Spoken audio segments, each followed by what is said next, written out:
I'm Stephen John Drew from Better Podcasting, a podcast about podcasting, part of the Gonna Geek Network.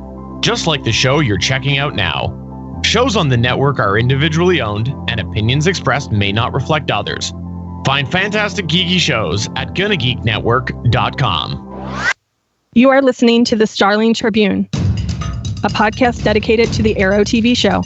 I am the Green Arrow. The Green Arrow has entered through the front door. This podcast is not produced or maintained by the CW, Warner Brothers Television, CTV, or DC Comics. All characters, situations, and stories are the properties of Time Warner. I am the Oracle, and this is your Tribune. Welcome back to Earth 2's last newspaper. We call it the Starling Tribune, now broadcasting from our Earth 1 shelter. You guys got your comfy chairs yet? I did. Yeah, I'm good. Okay. I am your chief editor. My name is SP, and your other award-winning reporters for this episode number 256 of the Starling Tribune are Chris. Something tells me we're going to need the green guy. And Michelle. The next time you decide to double-cross someone, don't pick a woman who specializes in revenge. I still think that's going to apply here, so it'll be interesting how that goes forward. This podcast is recorded on Friday, November 29th, 2019. It's Black Friday, live on www.geeks.live. That's right, and this afternoon we'll be discussing the most recent episode of Arrow, as well as news, interviews, articles, and announcements that may have dropped in the last week that could impact the future episodes of Arrow, as well as the rest of the greater CW television universe. If you're new to the show, thank you for searching us out on the internet and joining us.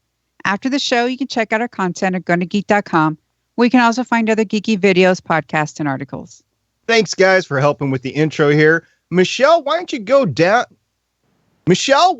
ahead and help us break down the episode that we watched on the eve of the heaviest travel day of the year? Sure thing. This episode is called Reset. It's season 8, episode 6. It aired Tuesday, November 26, 2019. It was directed by David Ramsey. This is his second directing credit. This is the second episode of Arrow he has directed. It was written by Onnerly Hunter. Credits include 4 episodes of Arrow and 8 of The Last Ship. And Maya Houston. Credits include 1 episode of Arrow and 2 Minimum Wage. This episode aired in, there was only 3 episodes on the CW network with their superhero shows that were new this week. Batwoman and Superwoman were reruns. Wow, reruns. What's that? What's a rerun? I have no idea. If you're streaming, you don't know at all. Right. Anyway, the first episode aired on Monday, the 25th of November. This is Thanksgiving week in the United States. It was Black Lightning, and it was the 7th episode of the 3rd season. The Book of Resistance, Chapter 2, Henderson's Opus, to a live rating of 0.65. I got to say, I am not a fan of the occupation. Tuesday, the 26th of November, Flash aired the 7th episode of the 6th season. This is the only episode so far that I have not watched of any of the shows. It was titled The Last Temptation of Barry Allen, Part 1, and it was just because I didn't have time, to a live rating of 1.17. It was followed by this episode of Arrow, which had a live rating of 0.79, which is slightly higher than it had been, but it's waffling between like 0.65 and 0.9, so it hasn't breached that 1 really on the year. We'll see as we get closer to Crisis, and then possibly with the finale episodes. Michelle, did you happen to watch that episode of Flash? Yes, and it's really good. Okay. I can't wait to watch it. I still haven't seen the 3rd episode of The Mandalorian, or I guess the 4th episode is out now today, 4th too. Dropped this morning, and there's some adorbs moments in it. I can't wait to watch those 3 episodes. We'll start tonight, probably get into some tomorrow, but also, this is the week of Hallmark holiday movies where they do 7 movies for the entire week. Actually, it's 8 if you count the previous Sunday. Actually, I think it's 10 if you count the previous weekend.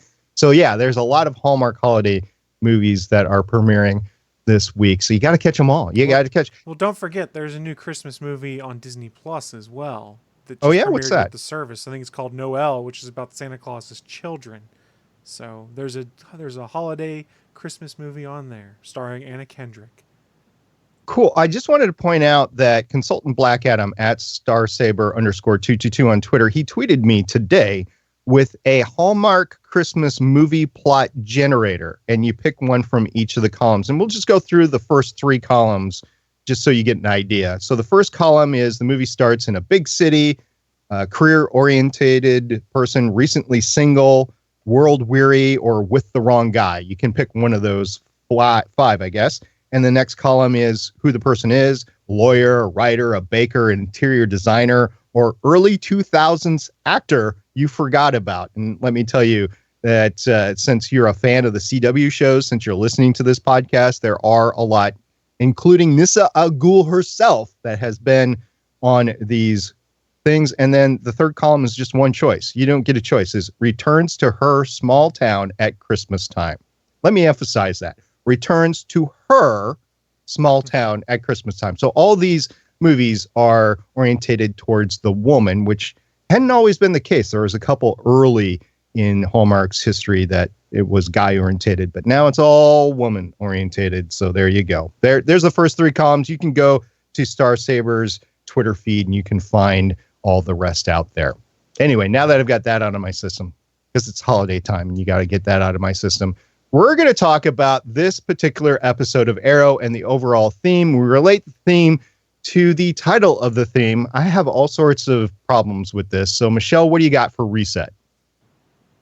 Well, we finally got a time loop, Groundhog Day, Edge of Tomorrow, Supernatural Tuesday episode, whatever your point of reference is, we get a time loop episode. In a way, it's a time loop episode. And so you have that. So it has an event and it resets and repeats. And then when you learn what the point is, it almost like resets the mission. It resets Oliver's focus into realizing that working with the Monitor is what he's supposed to be doing. They're on the same side, and let's get everything together and do this. All right. I'm just going to start into my issues with this. So we started the season out where Oliver was resigned to his fate. He was in this boat originally. And then Diggle came around, convinced him that he couldn't do it alone, that they could fight this. And then he went off for the start of the season, the previous 5 episodes, and tried to change his lot in life. And now we're back at square one. It makes me feel like the season meant nothing. I don't know if that's necessarily the case, but you've got to think Oliver is generally one who normally doesn't think his fate is sealed and can figure something out. So it was kind of strange for him to automatically believe the Monitor and be like, oh, I'm going to die. And Diggle kind of reminding him, hey, you defy the odds all the time. That was incensed with character. And now you've kind of got the Monitor coming back like, no, dude, you're going to die. And let's make you embrace it. So it's kind of, I think, more forcing in the fact that, hey, your fate is very clouded, and so much so that Oliver can finally admit that I'm probably going to die now. Crap. Because remember, he's the guy that never gives up, ever. And now he's sort of resigned to the fact that he's going to sacrifice himself to save everyone. And if you've been watching Flash, it's a mirror to what's happening to Flash, and especially when you watch this week's episode and what happens to Barry. I don't want to spoil it because SP hasn't seen it. I don't think the episodes before this have been a waste. First off, he's been able to, even though he's been fighting his fate, he's been able to also make peace with certain parts of it. You know, we had those moments with Talia. We had those moments with Thea. He has, it's sort of like this really odd dichotomy. He, on one level, he knows he has to fight this big fight and he possibly has this fate, but it's like the brain and the heart. It's like logically, he's like, I made this agreement. The crisis is coming. I'm going to sacrifice himself. And then his heart's like, dude, no, we could cheat this. Come on. And then finally in this episode, it's what Quentin said at the end, not giving up, you're giving in and you're making peace with it.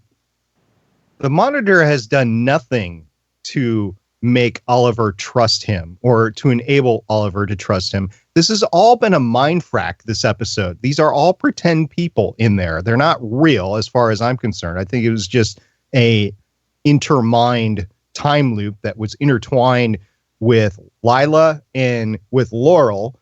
And what happened with Diggle? That's another problem I have. Diggle was also Trank, but he was not in the time loop. I have an issue with that. But maybe there wasn't a lesson the Monitor needed him to learn in the time loop. Like he needed to make Oliver learn a lesson and in a roundabout way have Laurel be rewarded for her loyalty, like Lila said. There's really no reason for Dig to be in the loop. Other than maybe bridge a island of trust to Lila and the Monitor. I still have no trust in either of them. This was just all hey, we're just going to drug you and we're going to make you experience this and you're going to think what I want you to think. The other thing to consider is that maybe, remember, the episode's from Oliver's point of view. We don't know that Laurel's there until Oliver happens upon her. So maybe everything that Diggle, if he got put in there to experience, was not done in conjunction with Oliver and kind of happened off camera. And remember, this actually also happened in Legends of Tomorrow, where Gideon put Zari into this weird state, and she was experiencing this time loop with the ship exploding. And then we find out, no, it's not an actual time loop. It's Gideon putting her through all of these things and testing her and making her realize that she is part of the team. It was Hedgehog Day there, though. I trust Gideon. I do not trust the Monitor. I do not trust Lila. Lila says it's bigger than anything we've ever faced before. And she said that she had been working with the Monitor for a while. So the whole baby Sarah Flashpoint thing theory is gaining a little bit of traction because Flashpoint was season 3 of Flash? So that was 2 seasons ago? Have you seen some of the commercials on Crisis, by the way? Yes. Yeah. Baby Sarah. I didn't notice baby Sarah in there, but okay. There was a scene where you see a small baby in it. I can't confirm that it's Sarah. It could be anybody, really, but it makes me think it could be baby Sarah. So from that standpoint, yeah. But I still, if this is the case, the Monitor has done nothing to gain my trust in Arrow specifically. And yes, I've seen him in all the other stuff that he's been in, except for this last episode of Flash, which I haven't seen. So maybe I'm tainted because that episode of Flash did air the hour before this episode of Arrow. But I also, after Lila's betrayal, I don't have confidence in her either. And like I said, having Diggle in the episode, and I realize David Ramsey actually directed this episode, but having Diggle in the episode might have helped bridge that. And all we got was an echo of Diggle. We got an echo of Quentin. I mean, those two together in real life have been a heck of an influence on Oliver. And all you got was their echoes. So, yeah,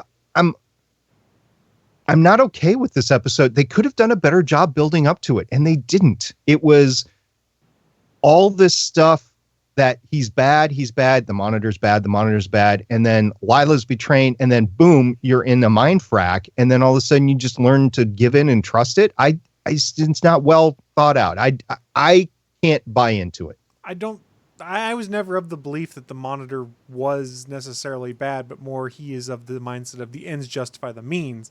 And that's always been how he's been controlling things going through here. So as far as I consider it, he sees Oliver as a chess piece he needs to maneuver around. He sees Lila as a chess piece that he can maneuver to get what he needs done. None of this is him caring about whether Oliver trusts him or anything like that. It's more of making Oliver believe that he has to trust the Monitor and that the Monitor is right in things. It very well could be that Oliver is not going to die as a result of this, but he needs to be ready to make a sacrifice play, and that's why the Monitor's manipulated him.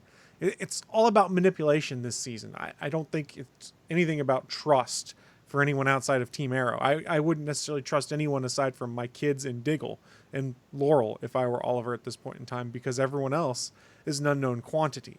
But I think that's just the feeling of uncertainty they're trying to develop before we get into Crisis. And that heartfelt moment that he has with the kids, Connor included, by saying, every moment is a gift. that was great if he would have actually said that to him in real life, but it was in his mind loop. By the way, I'm usually big on time loops. I love time loop episodes, and if done right, they're just absolutely phenomenal. I love them.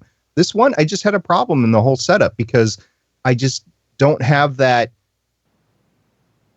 it makes sense moment to me, because I still have those hesitancies against. And maybe next week they'll fix some of that, because Diggle, the whole team's going to be in the next episode by the preview that I saw. So, okay. But just going into this discussion, this episode did not sit well with me. And in a season that has been really good for me, and I even complimented Beth Schwartz on it, I do have an issue with how this episode came off, up the setup to it, and the final conclusion of Oliver, given the things that he had in front of him. I can understand. Part of it, I think, is for some reason the higher ups have given their responsibility of building up to Crisis to Arrow. And while Arrow is also in its final season, and it's only 10 episodes, and it's got to carry these two burdens at the same time. We're the last season. We have 10 episodes. We have to lead into Crisis. They're not giving it more to Flash, which is a higher rated show. And, you know, Barry is supposed to sacrifice. In Flash, it is more about Barry, but you don't have a lot of the analyzing of the Monitor's actions as much as Barry's personal struggle. And it's being, his is also being mirrored by this guy, Bloodwork. We're not a Flash podcast. I don't want to get in it too much. I think that's part of the problem with Arrow. If they would maybe have given them a couple more, like in the front, because if you notice, this is episode 6 of Arrow, while Flash is on 7. Mm-hmm. So maybe if they had just given them just maybe that one more to make them, you know, Flash 7, Arrow 7, made them start the same week, and given the writers on Arrow a little bit of breathing room to really help them do this dual thing that they've been stuck in doing. I always thought that was the whole purpose of the season of Arrow, was to get that one last crossover with Crisis and to give the show a good send off. And that still might happen. Just have issue with this one episode. Well, I think that's still the intent. It's really hard to do an Arrow farewell, but still have that dictate from above that is, we've got to get the Crisis hook in this week, because every episode is at a hook of some kind into Crisis at this point, I think, even if it's just a minimal one. And this one was very Crisis heavy for preparing Oliver to accept what we assume his role is, which is death. Because I even told my mom watches Flash. She has stopped watching Arrow. She stopped watching Arrow like 2 seasons ago, which I did not blame her. And she has questions about like this Monitor person and kind of like what else is going to happen in this Crisis thing. And I told her that it would help if she watched Arrow. I told her you don't have to have watched, you don't have anything to catch up on. It's 10 episodes. So if you want to fill in some of those gaps that you have by watching Flash, you should watch Arrow. It's been the two of them have been mostly responsible for what's going on. There's not really anything in the Black Lightning or Supergirl or Batwoman to speak of. Yeah, it's largely been these two. And I feel, like I said at the beginning of the season, I feel like I've been suckered into watching some of these shows with lesser plot, like Supergirl and Black Lightning. I don't want to watch either of them this year because of what's going on. Not because I hate the characters, not because I hate the shows, but the storylines have just been really grating on me. You've got the Lena Luthor thing over on Supergirl, and you've got the occupation over on Black Lightning, and neither storyline is resonating with me, or I think is being really well done. And they are being forced into the Crisis. And then you've got Flash and Arrow, which are talking about Crisis, and you got Batwoman, which should be in there, except for it's just too new. It's on the same Earth as Arrow and Flash. They just haven't had any tie over to this Crisis yet. I think it might have helped them a little bit this season if you had subtitled Arrow Season 8 as like Prelude to Crisis or something like that. because think of it as like a comic book prequel, basically, or like the little prequel miniseries they do before they start one of their big Marvel or DC events. This is kind of what is establishing the groundwork. A lot of what we've seen in Arrow, on top of last year's crossover, of course. So I've kind of looked at this as the farewell to Arrow, but it's also playing at the same point the prequel to, or prelude to Crisis role. Also, I read that the addition of Black Lightning was a last-minute decision. It came very late. So I don't think anything that's happening on Black Lightning will be connecting to Crisis in any way, shape, or form. It's just the character Black Lightning. He's the only one to appear from that show, I believe they said, too. It's only him. Well, if you take a look at any of the TV spots that have aired on it, it's pretty obvious why it's only him. And it'll be interesting how that storyline pans out, too, as well. So I get it, but I got it from the commercial, the lead up, the promo for Crisis. I didn't get it from the show itself. Well, to be fair, the show's still, next week's pretty much our last episode before Crisis. I imagine it's next week where we're going to get a lot more of the stuff sprinkled in that here's the final things you need to know before Crisis, or at least the next big step towards it where you're like, oh, it's on now. This is going to be fun. This is kind of suffering from the fact we're still 2 weeks out from it. So they're still trying to tie up some of their own loose threads and tie up some of the loose threads that they need for Crisis to kick off. I think in large part, it's going to be like an ending to Back to the Future where you got Doc Brown coming in at the end and saying, Marty, your kids, your kids, Marty. Yeah. So it's going to be a last minute thing for a lot of these shows, but Flash and Arrow, it's going to be part of the show so far.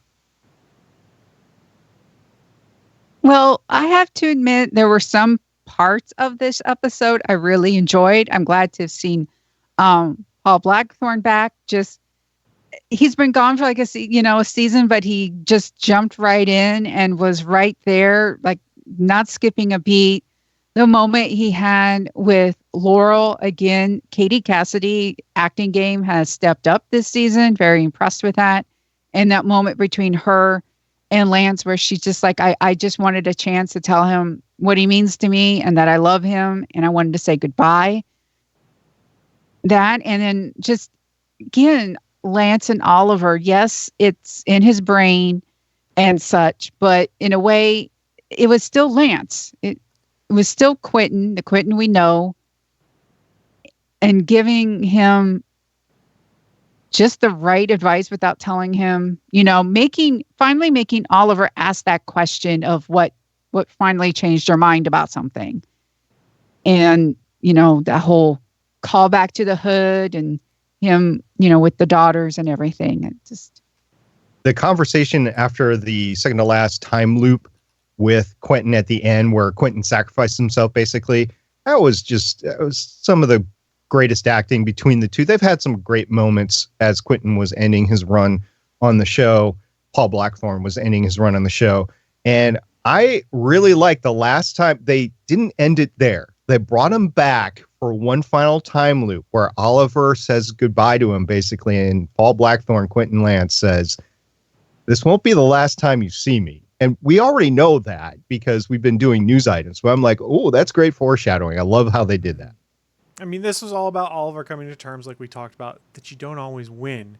And it kind of reminded me of, I had to find the quote online, a Picard one that I really like from Star Trek The Next Generation that sort of applies here, that Oliver's having to learn this lesson of. It's possible to commit no errors and still lose. That is not a weakness. That is life. And here it is. Oliver, he's piecing all of these pieces together. He's figuring out how to, I might be able to save him by trying this. No, you've done everything. You made it so you made no errors in any of this, and you still lose. It's just going to happen sometimes. You can't always win. And it's a tough lesson to learn here, and it's a bit ham-fisted. The Monitor wants him to learn that lesson going into Crisis. But it's a lesson that Oliver's never really had to confront because he's always found a way to win in some way, shape, or form in everything we've had so far. He loses for a while, but he wins in the end, it seems like, has been the overall thread. And they want us to think here that he's done. He's not going to win. His win is that his friends and family survive Crisis, not necessarily him. I have a question for you guys. Why do you think there was no opening title sequence? To add to the mind trippiness of it? I'm not sure. I thought it would be kind of cool if they did an opening sequence every time they reset through time. I thought that would have been kind of cool, but I was watching it on the treadmill. Admittedly, I was watching it time delayed. I watched it this morning. I was watching it on the treadmill, and sometimes I don't notice intricacies like that while I'm on the treadmill, but I was really struggling as to what was going on with the time loop. Because, again, I love time loop episodes. I love the fact that they reference Groundhog Day. I love the fact that they reference Edge of Tomorrow. That's a new lexicon in today's kids, by the way. They might not know Groundhog Day, although they probably should. Edge of Tomorrow, they all know because it was a great movie. And didn't they want to do a sequel for that? I haven't heard of anything Supposedly, moving. there was still a sequel that was being talked about. I don't know where it is on the priority of anything.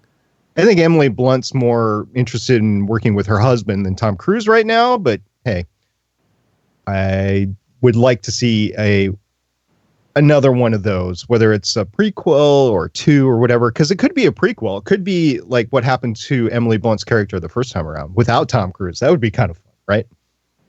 Or maybe I'd be down with that. Yeah.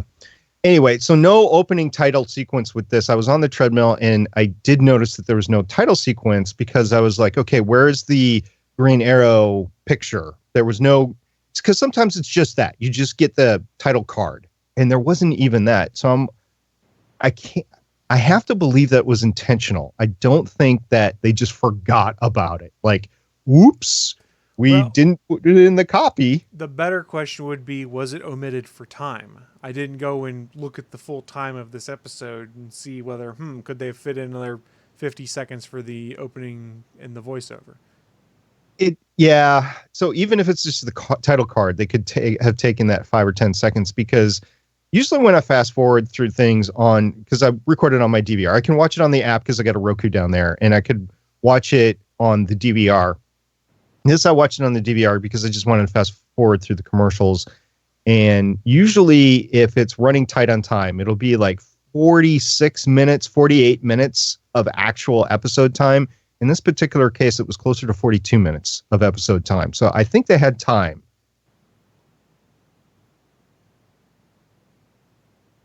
Okay. I just thought it was odd. I can't remember if they've done that before. They've always had a title card. Matter of fact, I remember once, didn't they wait until like the end of the second act to run it, I believe? I remember that once where it took a while. But yeah, it was nowhere in the episode whatsoever. Okay. Yeah, I just wanted to talk about it because it was just something. I watched the episode twice and I'm thinking, did I just miss it? Was it an app thing? Because I watched it first on the app and then I watched it on my DVR and then I realized, no, there was no sequence. Yeah. I had no idea why. If somebody from the show is listening to this, we would love to know what the creative decision was for that, or maybe it's an Easter egg that we haven't learned yet. So, Chris, is there anything else about the episode you want to talk about? Like you all mentioned, the return of Paul Blackthorne I thought was delightful, and I love the change you have from a season 1 Quentin Lance that we see versus the one now. And even Oliver hints at some point, like, how did we get here? From you wanting to put me in jail to now you're like, you believe me when I come in and say I'm stuck in a time loop. And he's like, oh, okay. And there's no really questioning it, anything like that. It's nice to have seen how those two characters' relationship evolved prior to his death, and how in Oliver's head dimension he continues to believe that it would have existed in that same way, shape, or form. And I kind of am now curious to wonder what it would have been like in Star City had Quentin Lance assumed the role of mayor when everything was all said and done. Had he actually survived being shot by Diaz, then taken over as the mayor, and what a difference it would have made in, say, the last season of Arrow, where he's got an ally in the city. It would have been neat. I thought it was great seeing him back there. I enjoyed the time loopiness of it, and I'm kind of curious to see where we go next week, because the final reveal of being somewhere and then realizing, oh hell, we're on Lian Yu. There's a lot of potential there. The question is, what's left of Lian Yu after it all got blown to hell by Diaz? Or not Diaz, it was Chase. We've already been on the island once afterwards. That's true. But we didn't see a big picture view of it. We saw little bits of the island, but presumably if they're going to be doing a whole episode on the island, we're going to see more than a campfire or one beach. They said the whole island blew up. So anything living there was probably caught by a concussive blast, but it didn't look like all the trees were blown down like you would see in a hurricane or a tornado. Again, as we speculated before, Leon Yu did not sink into the sea. It was just explosive towards humans. I'm wondering what's in the prison, because we obviously see the Argus prison there. So who's in the prison down there? I'm wondering if we get to see Merlin in the episode, because I've speculated that he might be brought back, and this would be a great time to bring him back as the episode right before Crisis, right? Mm-hmm. So it would fit in the filming of him being back. And I'm wondering who the bad guy is in there. I knew immediately when they woke up in the tent, I was like, oh, this brings me back to like season 2 on the island. So I knew right away that they were on Leon Yu at the end. And I look forward to see what's there. I did not see the Amazo out in the harbor, although it could be a different view that we just are not seeing it. And I don't know if the plane wreckage is going to be there. I don't know if the wreck of the sub is going to be there. I don't know. Leon Yu has the temples as well. Who knows what's going to be there? But it would be fun finding out. And I'm going to dangle this out in front of you, Chris. You know who else could be out there? It's not going to be Slade. He's out doing his own thing in the world. I doubt they arrested him and put him back on the island. I would love it if they did, but I have resigned myself to the fact that Manu Bennett is probably not coming back in any way, shape, or form for the end run of Arrow. That's fair. But we got Anatoly, so maybe we'll see Slade. That's okay, but not quite as good as it could have been. That being said, though, it is kind of nice that the show begins on Lian Yu, and arguably one of the last episodes of the show before Crisis is ending on Lian Yu. Some appropriate symmetry there. We didn't get Shadow or her sister yet. We didn't see her sister in Hong Kong, so that would be nice to see her again as well. That's true. Maybe Oliver's going to find some more magical island herbs, and he can have a trip out moment where he sees them and they tell him something he must know for Crisis. I don't know. Got to pack the trunk full of herbs so he can give it to Mia. Yeah, exactly. Maybe there's going to be a scene between Oliver and Mia, and Oliver is like, here's a bowl of water. Slap it. Oh, I would love it. Please make that happen. The slapping the water started in the wreckage of the plane, but I could see it starting in the tent as well. Mm-hmm. I like that one. Well, is there anything else, SP? Yeah, we didn't talk about the fight. We usually talk about the fights, and I did want to mention the fight, specifically the fight in the warehouse at the end where it ends up in Quentin sacrificing himself at the end. There was that long fight scene. It was a continuous camera shot, but I really enjoyed how they did it because it was obvious that Oliver was traded out for a stunt double at that point in time. Did you guys see that where you had Stephen Amell where you could clearly see his face and then he goes off camera and then a new Green Arrow comes in. All you see is the back of the hood the entire time. Great action, great continual shot all the way. It's just that the actors and the stuntmen themselves didn't have to learn the entirety of the choreography because the stuntman went back and then Stephen Amell went back in and you could see his face. I think instead of those hard cuts, which I absolutely hate, but I realize that they have to happen in order to get an episode out in 8 days. I think that was a good way to do it. So I enjoyed it. It was brawling, but it was obvious that they had traded out actors and stuntmen. I think it's interesting we find out there's no Big Belly Burger in the future. Yeah. R.I.P. Big Belly Burger. We're going to miss you. And also over on The Flash, we find out that Jitters is gone too. There's a spoiler for you, but Jitters is no more. Right, because it went boom. And they haven't had time to rebuild it because Flash has been too busy to rebuild things. You know, There was a previous season where Jitters got damaged and he repaired it, but he's been too busy to do that. So we are going to find out if Mia begins to slap water next week. The episode is called Purgatory. It's season 8, episode 7. It will air Tuesday, December 3rd, 2019. Oliver's mission takes him to Lian Yu, where he tries to ignore the repercussions of the looming crisis until he receives help from an old friend. Meanwhile, a united Team Arrow faces a recognizable villain. Directed by James Banford, written by Rebecca Bellato and Rebecca Rosenberg. Well, that one sounds like it's going to be fun. That being said, looking at the time and our show notes, it is time for us to start wrapping things up. So a thank you to everyone who participated in the live chat over on Geeks.live, one of the other sites we do embed on, but also a giant thank you to everyone who downloads the audio episodes over at StarlingTribune.com or catches the video replays over at YouTube.com/GonnaGeek.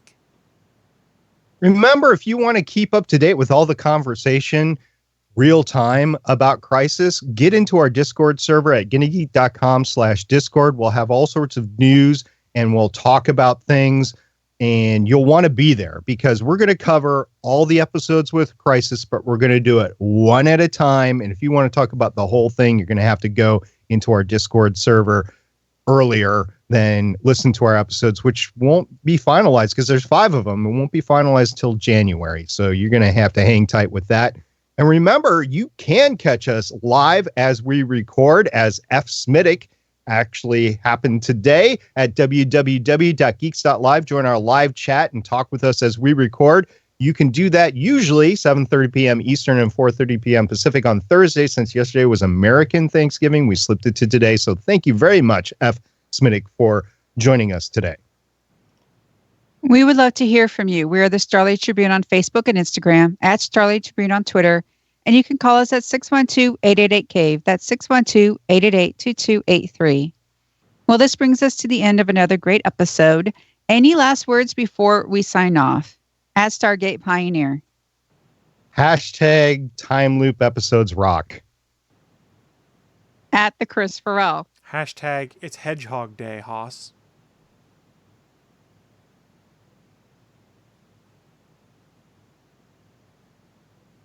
Just one. Nope. Not gonna happen. It's my Not shtick gonna now. happen. It's my shtick. I'm sticking to it. Thank you very much, Mark Guggenheim. And I am at Michelle Ely, signing off with hashtag. Okay, it slipped my mind. Fudge. I'm sorry. Well, it's as long as you're not smelling fudge when there is no fudge indeed present, you're fine. There's a Warehouse 12 reference for you. Okay. That's nice. All right. And I am at Michelle Ely, signing off with hashtag I'm glad Quentin's back. Oracle, I think we're done here. This was the Starling Tribune.